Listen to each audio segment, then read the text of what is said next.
Is the best advice for a 20-year-old?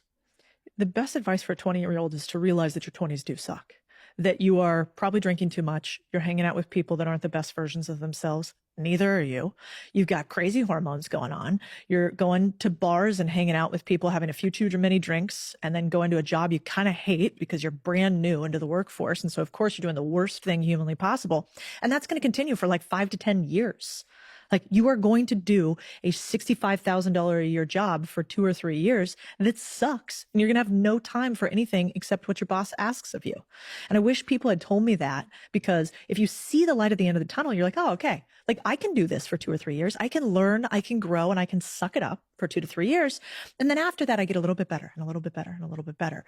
And so the advice would be, when you have a foot in your nail, which is what it's like when you start your first job being 20, don't, try to ignore the fact that it's painful. It's there. Like, it's there. It's real. It sucks.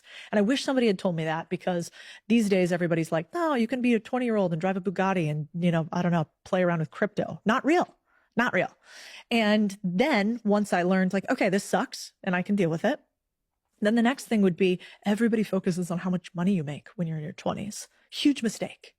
The only thing you should focus on is learning. How can I think about my salary like putting pieces of cash into my brain? How can I learn as much as possible? How can I come and work an apprentice for somebody that I think I might want their life one day? And I'll take the minimum amount of cash that I need in order to fill my brain so that my next step can be to make more money. But in the beginning, too many people obsess on money, and I wish I hadn't thought that way. I would rather learn than earn when I'm young.